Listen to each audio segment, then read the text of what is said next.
You know, in the business world, how you say something is often just as important as what you say. So today, we're going to give your communication skills a real professional upgrade.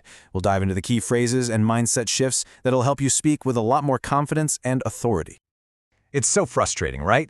You've got this fantastic idea, you're excited about it, but when you bring it up in a meeting, it just fizzles out. It doesn't land with the impact it should. You feel like you're not being heard. Well, we're going to explore exactly how to fix that, starting with the language you use. So we're going to tackle this with a 3-level upgrade. Let's start with level 1, your essential toolkit. Think of these as the foundational phrases, the bedrock of any high-stakes business conversation. Okay, you'll hear this one in pretty much any strategy meeting. To drive sales. This isn't a passive thing, it means taking proactive steps, like launching a new marketing campaign or changing up a pricing strategy, all designed to actively boost that revenue. Now, this phrase really gets to the heart of a core business strategy. Matching the competitors is all about survival and staying relevant. It's kind of like a defensive move to make sure your customers don't have an obvious reason to go somewhere else, whether that's because of price or quality. All right, let's talk about a powerful and, honestly, a pretty common idiom. Just imagine, you've poured all this hard work into a huge project pitch, and the director just looks at you and says, this. Yeah, there's no ambiguity here. This phrase means the idea is dead on arrival.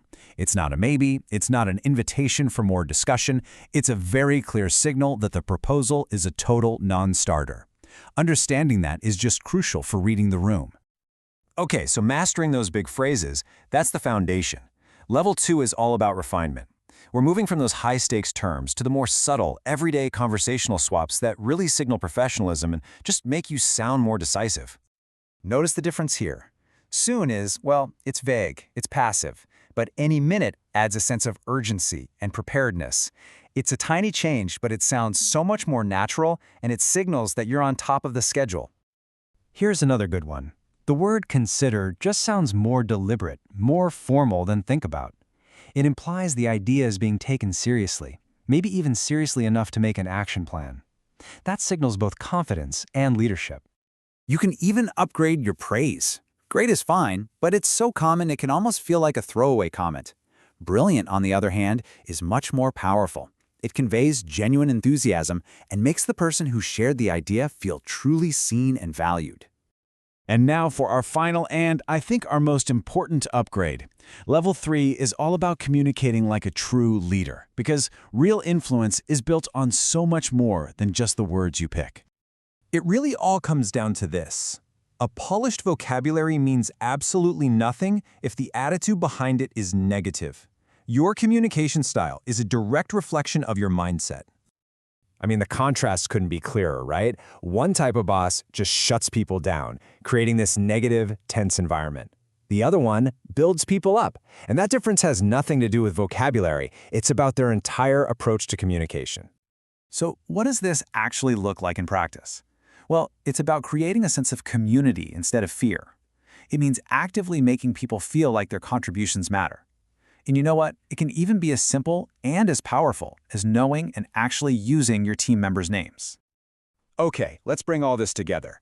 Here is your simple 3-point plan to start putting these ideas into practice right away. Here it is, your framework. First, get comfortable with those key phrases for the big moments. Second, start making those simple but really powerful conversational swaps in your daily chats. And third, and this is the big one, consciously adopt a positive, supportive leadership attitude in all of your communications. And why does this matter so much? Because using this language, and more importantly, adopting this mindset, will directly change how you're perceived. You'll walk into any business setting, a meeting, a presentation, a negotiation, and you will sound more confident and more professional. Period. So, I'll leave you with this one final thought. Out of everything we've talked about, what is the very first upgrade you are going to make in your next meeting? Think about it. Thanks for tuning in.